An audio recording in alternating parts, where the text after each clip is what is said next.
I'm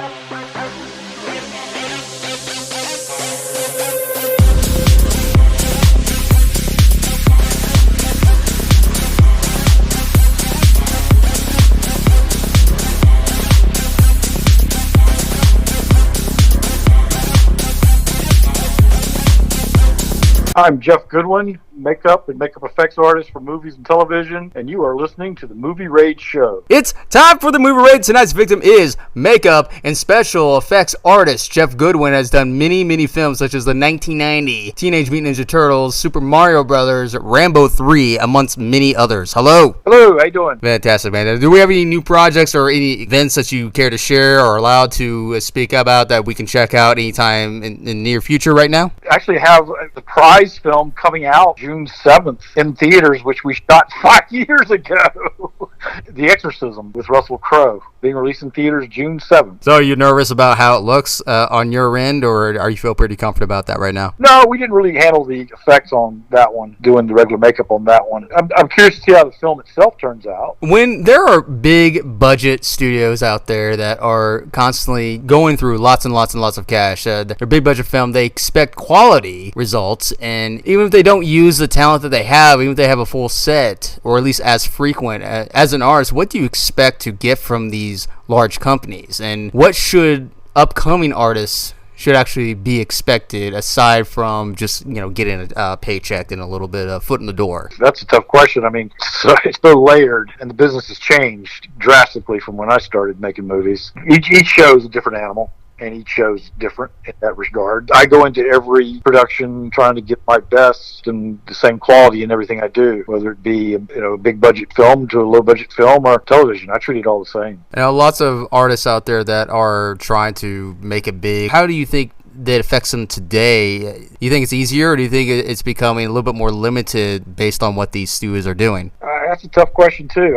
Like I said, the business is changing so much. I don't think it's changing for the better, to be honest with you. They don't want to pay people to travel anymore. They expect to pick up crews wherever they go. There's also constant ongoing franchises, reboots, just constant in competition. Do you think an artist who has been a part of these, past or even present, can actually be able to gain some benefits as a high-class A-list actor, or do you think that doesn't even really apply? It's more like worker, basically. I'm a stickler for this. To me, anytime you're on something, you kind of bring something to the table yourself, and you need to try to up the game a lot of times. Tried to do for when we were contacted and did Scream 5, the reboot of that. We handled the makeup and makeup effects for that film, and that was one that we actually shot it during the COVID lockdown. All of our pre-production and first meetings and everything were done via Zoom with the directors and everybody.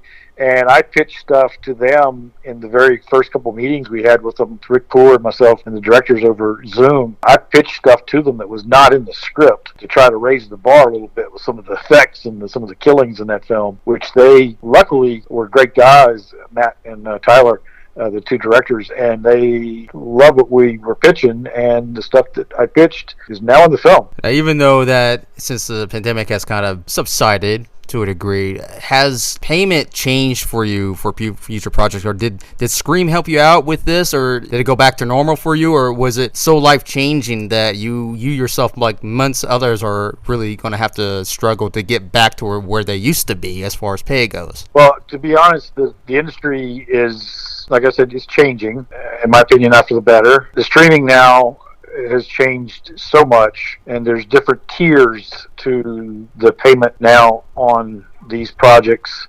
I'll just say, unfortunately, I think the heyday of big bucks in movies is gone. Do you think the outlook of filmmaking itself, like what would you consider the changes, like as far as negative toward the industry itself, as well as the artist, not just yourself? You hit it on the head when you said film. To me, the whole start of the decline of it was when we lost actual film and it went to digital, because not only do I not like the look of digital compared to what we could do with actual film back in the day, but what it's done is it's eroding the discipline of filmmaking. And to give you an example of what I'm talking about, you can see this in every new movie and TV show out there now. You can see what I'm talking about. Continuity is something that is almost unheard of and non-existent nowadays, because with the new digital format now, okay, in the days of film was one of the most expensive things on a film set was the film. So when they called action and that camera rolled and you heard, that's money. That's money going through that camera. So everything in front of that camera had to be right first time and every time because it was money. Now it's digital. It's zeros and ones.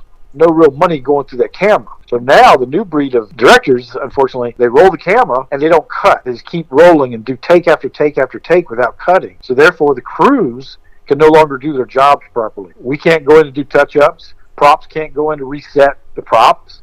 Background can't be reset to go back to number one, properly to set the timing right for everything. So continuity is out the window, and you see stuff all the time. Nothing matches. You watch the background, you'll see people literally disappear because they have to cut around these things where they don't cut anymore on camera. So then the editor's got to try to piece together this stuff, and it's impossible. So continuity is horrible, and the quality of the films, to me, has suffered. It's sloppy filmmaking. That is not filmmaking. That's pushing a button and hoping for the best. That's not filmmaking. Do you feel balance is no longer applicable in today's filmmaking when it comes to digital? It's just not as good. It's not as good. Because now they also have like 4K, and then the compositing is becoming a little bit more, so to speak, clearer and crispier. But at the same time, when you look at it, whether you worked on the film or whether you are a spectator of the film, if you were to compare the two between, let's say, 1980 and then 2024, it's not the same look to it. It's not going to feel the same look. No, films look like film back in the day. Now they look like video games. I mean, there's nothing that's impossible. You could literally do anything, and been a part of films that have done that. I mean, first Turtles is a great example of that. Jim Henson and his company are the ones that actually created the suits. I worked with Jim to do some of the painting on the Turtles, and then did all the bruising and everything like that on the Turtles, and then, like I said, put the scar on Raphael, and then handled all the actors. We brought a comic book to life, and I don't think any of the other films after Turtles and even the new digital and the animated one, none of them, in my opinion, brought the comic to life like we did in the first film that we shot in '89. It came out in '90 like that. I mean, we brought a comic book to life back in the day on film. Paul Schrader, who was a great screenwriter, director, Taxi Driver's one of his he wrote. Paul Schrader said it the best, which is a very true statement. He said, Hollywood wants the same wine, just in a different bottle. From the inception of movie making, from the days of silent films, all they have done is remake the films that made them money. Hollywood doesn't want you to deviate. They want the same thing over and over and over. Because to them, if they follow what they think is a formula to make them money, and that's all they care about. In your profession, between both professions or multiple professions that you've been involved in, since what would you consider that artists are limited to do now as they were back then? It used to be like hard work, and of course the pay is always a struggle, and whether or not the film's even going to get out of the can. But today, it's like, okay, well, if it's not streaming, they're going to take that off of that platform. They're going to put it somewhere else. And then where does it leave you as that artist as far as residuals, let alone credibility? And like, since someone who has been in the business for a very long time as opposed to someone who's been in the business, let's say 10 years, do you think that makes a big difference? We don't get any kind of residuals. Never have. Probably never will in our profession. So that doesn't enter into the equation at all for us. We get paid while we're making the film, and then that's it. Once we're finished, then that's the end of that for us. We hope that it's going to be a good project, a good film. That's what we're all striving to do, but we make no money on it after that. Would you actually consider that upcoming artists who are making their headway in the industry and are making their way onto these reboots and remakes, because that's pretty much how it's been for a long time, are these reboots and remakes and franchises and whatnot? Do you think that is the bigger opportunity for them as opposed to just working on, let's say, for example, Teenage Mutant Ninja Turtles number 12 or The Last Ronin, for example? No, I think the way you make your mark, like I said, is you bring something to the table and you show people something that they've not seen before. That's what makes you stand out and leaves your mark. We regurgitate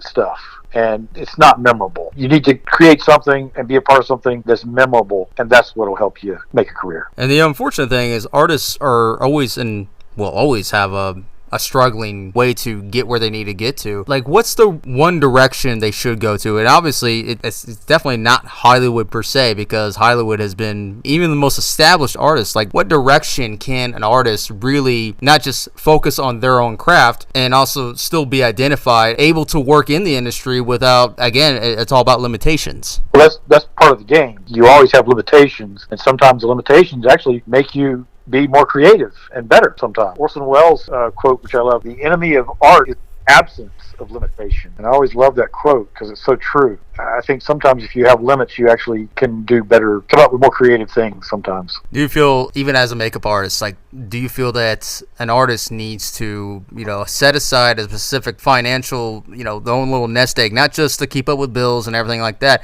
They have to almost refinance themselves if they don't get enough work? If you're starting out, you definitely, yes, you have to, yeah. And the thing that I really get on to people all the time about in this industry, especially with makeup, is a lot of people, they're attracted because it's the glitzy and the fun stuff, is they're attracted to the effects makeup. But the truth of the matter is, the effects makeup is like your dessert. Not every project needs it. Every project needs makeup, but not every project needs the effects makeup. So if you're only doing the effects makeup, you're cutting yourself out of a lot of work that you could be getting. So you need to be well-rounded and be able to do all of it. And also by being well-rounded and do all of it, it makes your effects work that much better because everything blends better and looks more natural and real. It's just a different mentality, and most people really don't see it that way. If you don't do regular makeup, you're not going to work that much. And oftentimes people would go to school to learn, and that's good, and sometimes it could be bad. It all depends on your situation. But at the same time, should they also focus on a little bit outlet brands of studios that are making, let's say, some independent movies or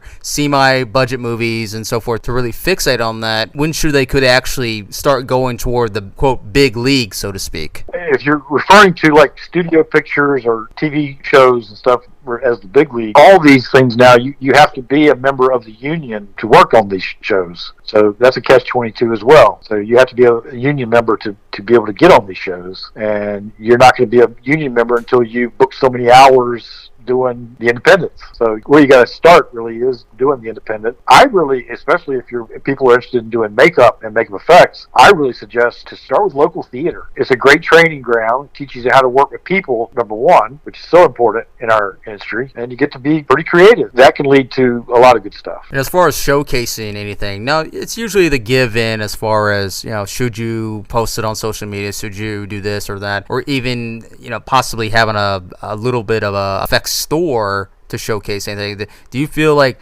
these methods, as far as showcasing your work or giving some kind of a resume, these old methods are no longer applicable either? Because again, we're in a digital world and studios are not exactly doing what they used to do in the olden days, what we consider olden days. I mean, how's an artist becoming more established for themselves on this? Well, it's a different world now. You have some people that literally are known just for the work that they do on social media, and that's it. Which areas becomes more rough? Like, do you think that once work does dwindle down, does the artist become, almost, I wouldn't say less usable, but it is a business. Do you think they need to treat it as an employee themselves, not just think of just the art, since today is a different for filmmaking and cinema? Well, yeah, you have to make money. You have to keep that in mind, but you still have to, like I said, bring something to the table and give them something new, or at least try to. That's what's important. Horror is usually a great genre to work in, and do you think that certain genres is really where, a small key might actually help them, or do you think that it's really about how the methods that you use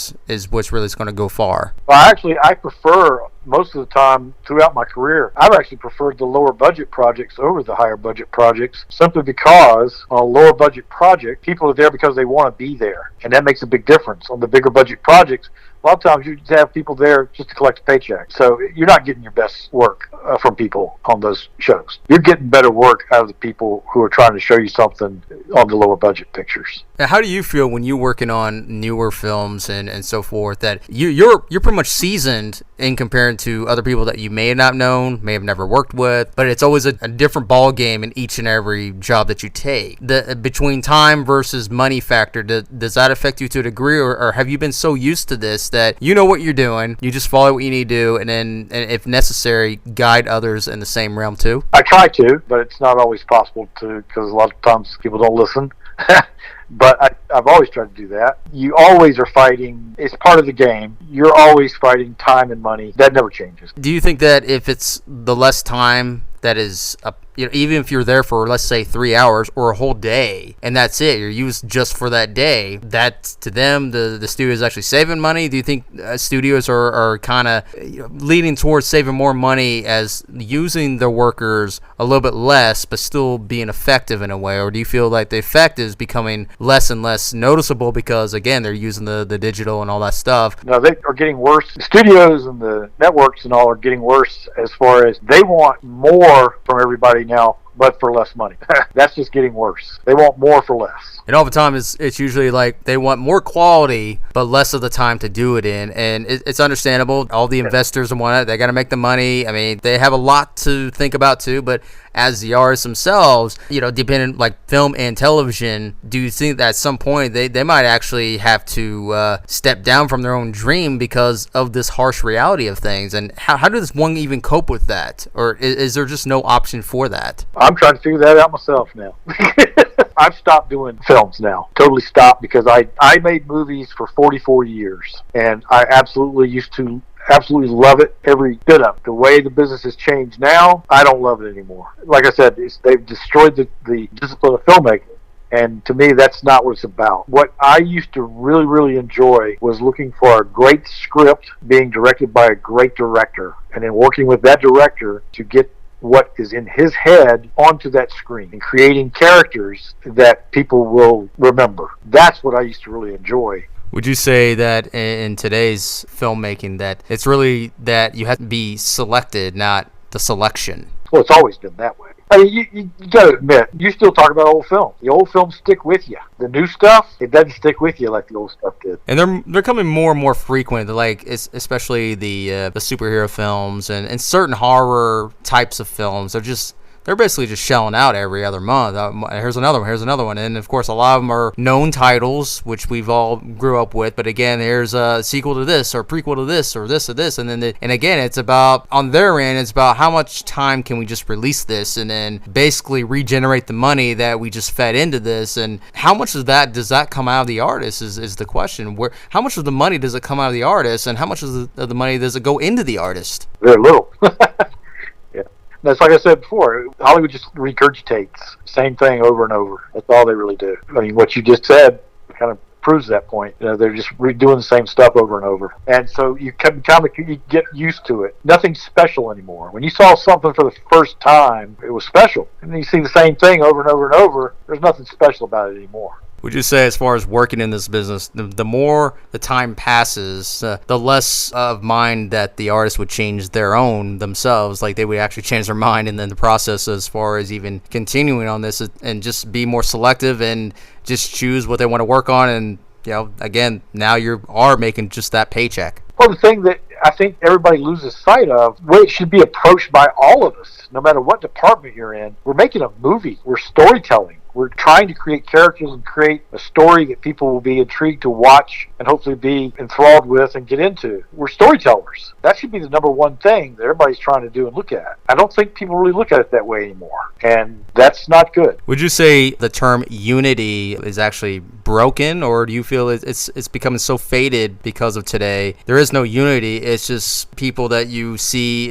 one day and then gone the next day type of mentality. I believe it's getting to be like that, yes, because it used to be that you worked with the same people. We knew our crews sometimes better than our own families. We were with them so much. A short day for us is 14 to 16 hours. That's a short day, okay? And that used to be, back in the day, that used to be 6-day weeks as well. So you were putting in horrible long hours to create these things, and you're working with people over and over and over. You really got to know and love these people. Yeah, nowadays you walk onto a set and nobody's talking to each other, nobody's really communicating.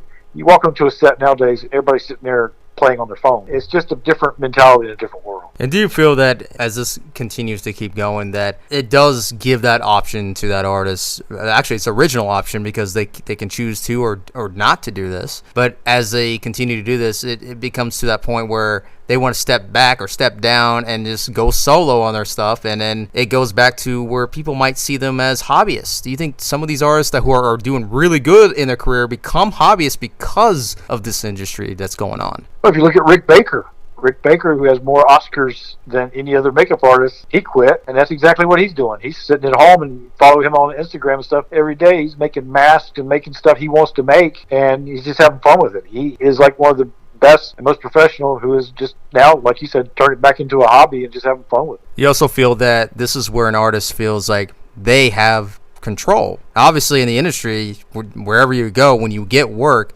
you're not going to have full control of anything that you do. The art, you call it art, it's art. You do it. You did it with your own hands, or you written it down from your own mind. But once it's turned into that company that is generating the money, that is giving you that paycheck, it becomes feeble. And when you get out of that game, so to speak, do you feel like now this is where they have that control? This is where they can breathe. This is where they can say, I am an artist. This is what I identify as. I hope you like it. I think anybody that goes into this thinking we're all artists, but anybody that goes into it thinking that they have control is lunacy.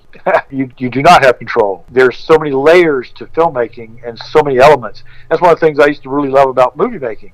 Movie making is the only art form that encompasses and uses all of the art forms to create it. There's nothing else like that. And so no one has total control. Even a director doesn't have total control. It's not a one-person thing. That's what the auteur director, to me, I hate that expression because there's no such thing. No one person makes a movie. It's a crew that makes a movie. Oh, absolutely, man. Go ahead and plug in any websites or anything that you care to promote or anything that you care to add to this. That I'm doing, I'm going to be at Horror on Main in Pennsylvania at the end of June for 3 days. If anybody's up that way, stop by. It's going to be a lot of great guests there. Be there for the 3 days. We got, like I said, The Exorcism coming out in theaters on June 7th, so that hopefully will be a fun film. I have a book coming out on the making of Blue Velvet this year. That's about it. And there you have it, everybody. That is makeup and special effects artist Jeff Goodwin. Thank you.